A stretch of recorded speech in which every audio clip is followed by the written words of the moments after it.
Good morning. Saludos, mi gente. Buenos días. My name is Berenice Vargas Luna. I am a proud Chicana from Chicago, program manager for the Mujeres de HACE program, also an alum. And I'm so excited to welcome you all to our last Cafecito for Women's History Month. Just so excited to welcome you all here today. Our guest today is Lisandra Jimenez. She is a fellow program manager in the amazing programs team at HACE. I'm just going to do a shout out. She's also a fellow alum of the Mujeres de HACE program. Social justice, equity, and access is at the core of her passions for driving positive change and advocating for marginalized and underrepresented voices. She's a true educator at heart and passionate about bringing her unique perspective and approach to the work that she does as a servant leader for her community, for our communities. She's earned her Bachelor of Arts degree in English and Spanish at Florida Atlantic University, her Master's of Arts degree in Educational Leadership at the University of Central Florida, and currently pursuing a Doctor in Education degree in Organizational Leadership Studies from Northeastern University. And her dissertation focuses on the complexities of the Latinx first-generation college student persistence. Lisandra, welcome. Thank you, Bernice. Thank you so much for that intro, and buenos dias to everyone watching us today. I have to say, I obtained my BA in organizational leadership, so I feel like another sisterhood connection to you, Lisandra, program managers, alums of Mujeres, and then also, studying in the same fields and trying to empower our community in the same way. So excited to get to know a little bit more about you. Before we get started with our little plática, I have a few announcements. Today at 11:30, we have our recruitment series on finance, accounting, and HR. So check that out. Go to aceonline.org. Go to the events section to find out more information. We also have our National Leadership Summit, April 20th through the 21st in Chicago. We will have that in person and virtual as well. So check that out. And we also have our Mujeres de HACE 15th anniversary brunch tickets still available, where we are going to announce our Mujer Maravilla awardees and recognize them for continuing to impact and change the world around them. So that's all happening during Summit, April 20th and 21st. So make sure you check out HACE Online.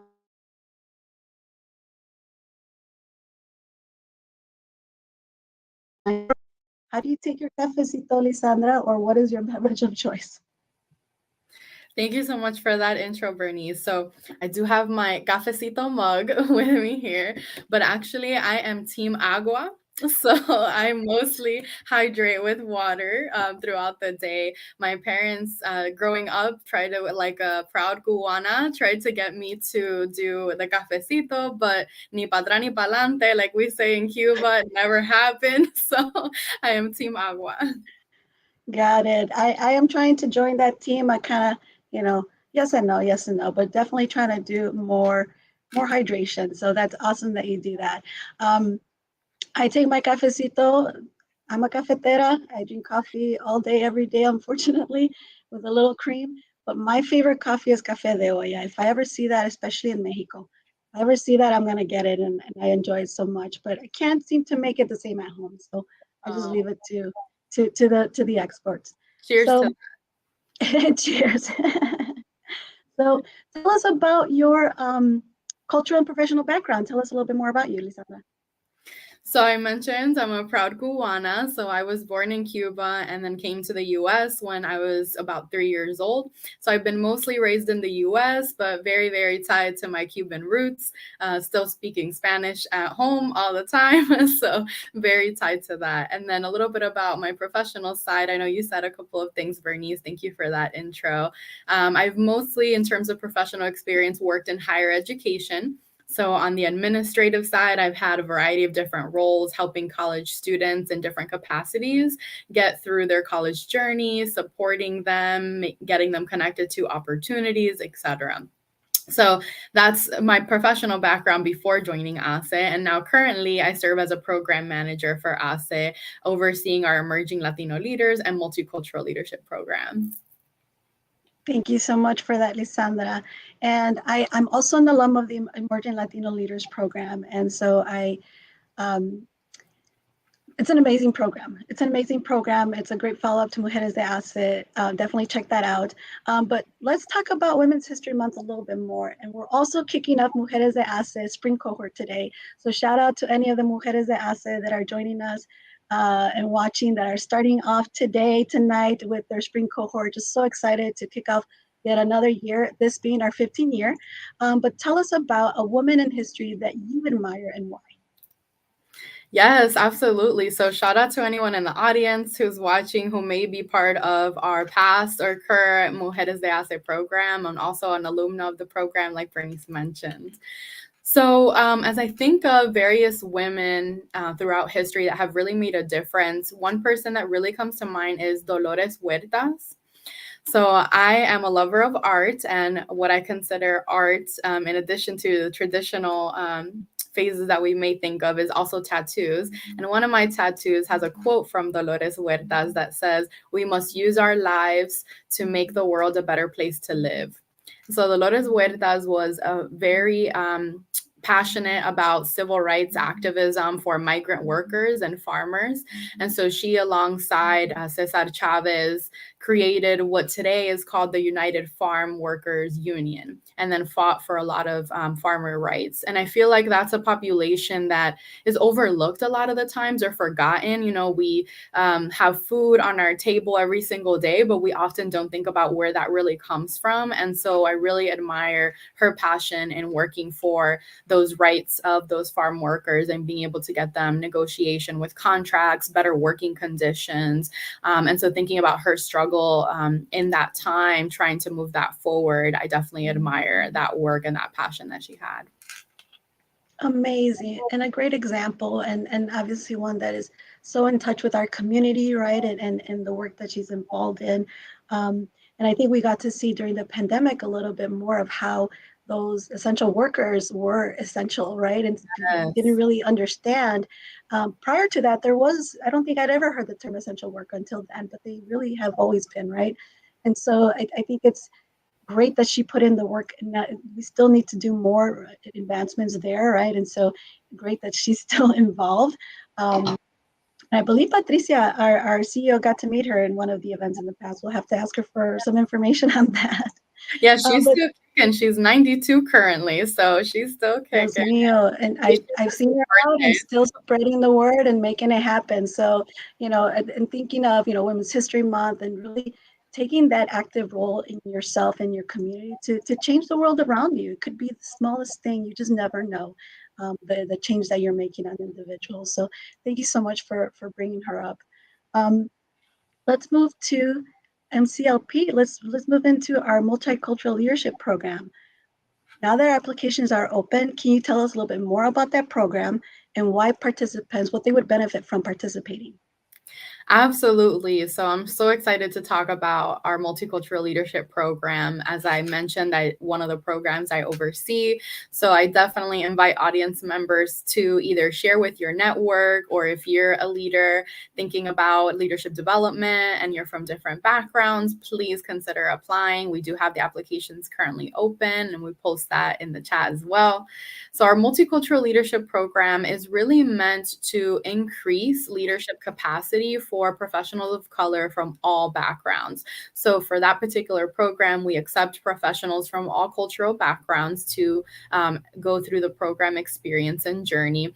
And one of the things that we really pride ourselves in with all our leadership programs, this one is no exception, is creating culturally relevant curriculum. So that, I would say, is the pinpoint of the program, is being able to relate to various cultural backgrounds, being able to talk about intercultural competence and how to communicate with folks of different backgrounds, how to approach those different interactions when you may be dealing with clients or different other organizations you're collaborating with that are from other countries or just have different identities, etc. So I think culturally relevant curriculum, number one, is what you'll receive.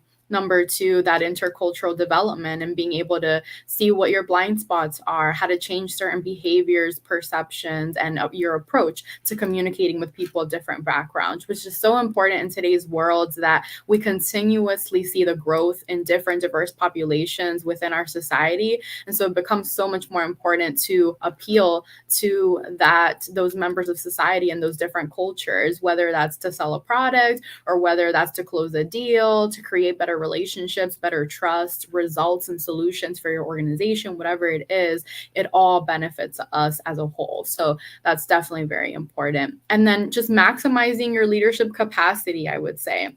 Right now, you may have a lot of potential, a lot of skills that you're already have honed in and have allowed you to progress in your career, but why not maximize that? How else can you continue to move forward? Maybe thinking about promotions, thinking about career advancement, moving to the C-suite, etc. So this program will really help you enhance those skills that you already have and be able to maximize your leadership capacity, learn strategies and resources to help you move on to that next step, or just become a better leader where you currently are from your positionality.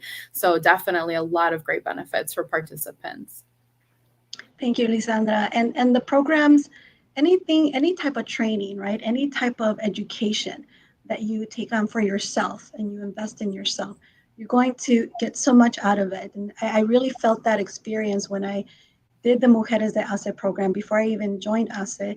And it transformed my life. It helped me jump from switching a career where I was very comfortable in, but not happy in for 16 years.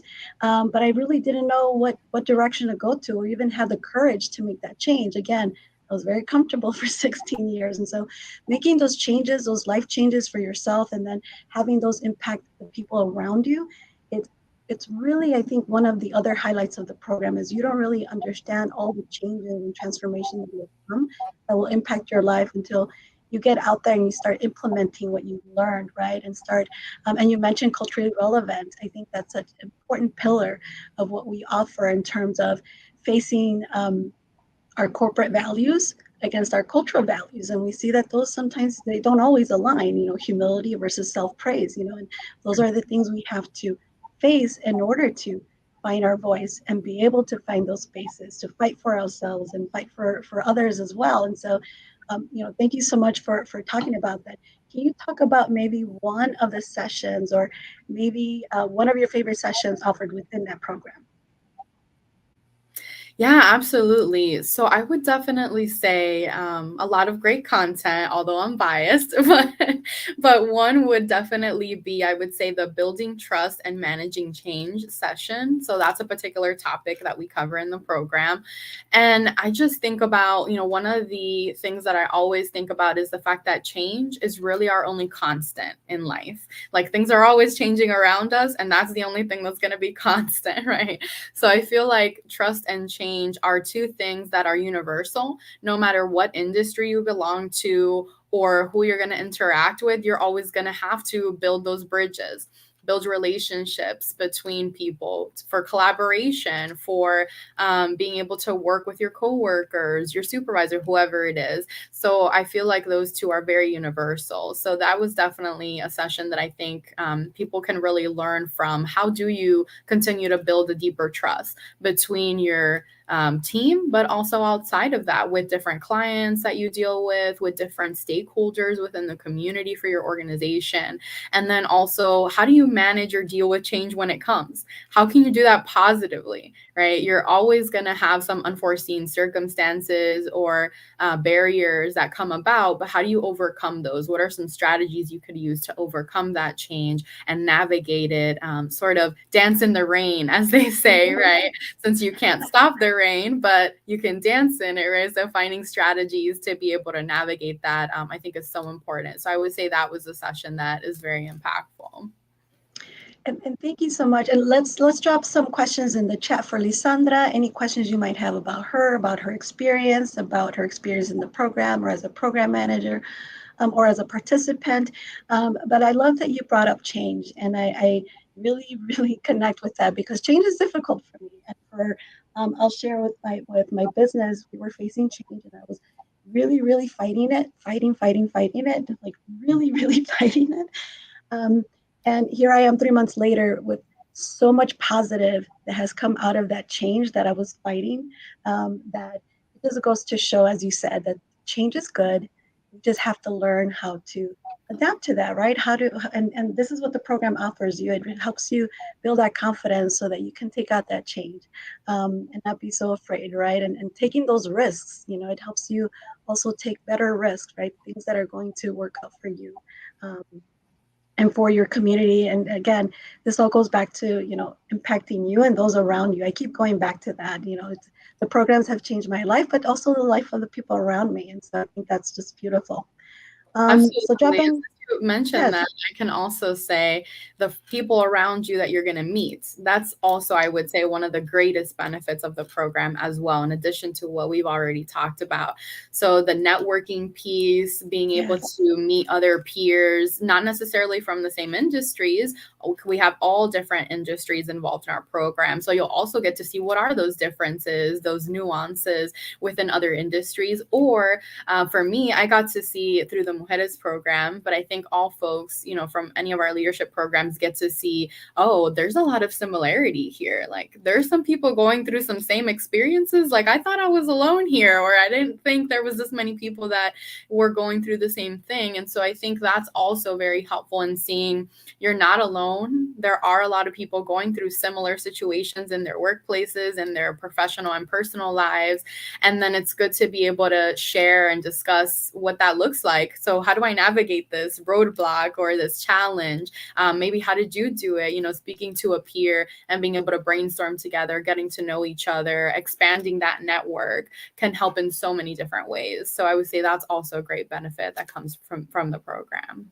yes, yes. Thank you for bringing that up. I keep hearing the stories, right, of, my people around them being able to bring in their strengths and their resources to help others, right? To help others within the community, within the ASSET community, within the program. I do see some questions in the chat, I think. And I do see a comment from Cynthia, another Mujeres de ASSET. The networking is such a great resource. Thank you, Cynthia. And then one last thing, Lisandra, anything you are hopeful for this year in your professional or personal, anything that you want to share? Yeah. So thinking about that question, I think there's definitely a lot going on in the world. So I would say, considering how we continue our fight for equity as we celebrate Women's History Month and moving forward, some of the legislation that is coming around the country that's not so positive against certain communities like the LGBTQIA community. We've seen a lot of that. So definitely I think I'm hopeful for, there's still a lot of us and a big group that are in that fight for equity. So I'm really hopeful to see the change and how that's going to come about, and being able to create that change that we need for the future, as we've seen with the strides we've made for women, for Latinos, different minority groups and marginalized populations. We've definitely been able to move the needle. So I'm looking forward to continuing to move it and being able to continue to fight for equity. Thank you, Lisandra. We do have a question in the chat, a great question from Samantha. What strategies do you use to manage challenges or pushback from those who do not support the changes being made? I feel this one. And how do you advocate for yourself? Oh, that's a great question. Thank you for that question, Samantha. So I think something that has really helped me, I don't know if it's, my Cuban background or the way that my parents raised me, but I was always raised to speak up for myself and to advocate for myself. And so that's something that I've brought to every role that I've had. So that has definitely helped me be able to advocate. So I would say, in terms of strategies, even if something I think of from Ruth Bader Ginsburg, I think, said this quote about, you have to, be able to advocate or speak the truth, even if your voice shakes. So sometimes my voice does shake and I am afraid, to speak up about certain things. But then I think, if I don't do it, who will? Or what will happen if I don't bring this issue up?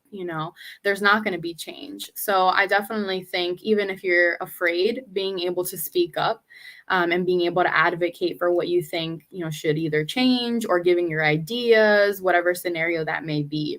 Now, I also want to recognize that there may be people in spaces that are not able to do that because of fear of job security or not having that safe space to feel like you can speak up. So I definitely want to mention that as well, and have that awareness. So if that is the case, I would say from your positionality, what is it that you can control? So if you don't have that safe space to speak up, what are some smaller things you could do, maybe in the background, or maybe with a particular colleague or a particular group? If you have things like employee resource groups or close relationships with some leaders within your organization, can you start by having some one-on-one conversations with those folks about what those ideas are, or some things that you think should change, and then being able to slowly move that needle to others and to a bigger group, or being able to help create that safe space for folks to be able to speak up, right? So what is it that you can do from your positionality, and then being able to do that little by little to create bigger change later on, I would say. Amazing. Thank you so much for that, Lisandra. I would add, find the mentor, right? Find someone that can also teach you, how to advocate for yourself, someone that you've seen kind of walking the walk, right? That could help you and also lead you in those spaces. And then just, as you said, not being afraid to use your voice. You have it, use it.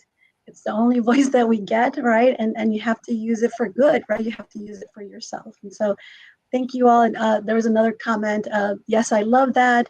I always say, if not me, then who, right? This is also from Cynthia, and Bobby says, small actions are still actions. And Absolutely. exactly. So thank you so much for that, Bobby. There is a question in the chat about the program cost. So we will, Carolyn will connect with you offline to provide some of that information. There are company sponsorships. There are also maybe tuition assistance, just depending. So we'll connect with you and kind of outline that information for you. Yeah, I would encourage folks to still apply, and then we can connect with you after you submit that application and let you know of any assistance or support we can provide financially for the program. Perfect. All right, Lisandra, thank you so much for sharing your information, for sharing really your story with us, and good luck with the program this year. I know we're so excited to kick off some new programs as well that we'll be sharing in the future. So stay in tune, keep joining us with on Cafecitos Canase, and we'll see you next time. Thank you, everyone. Thanks for having me.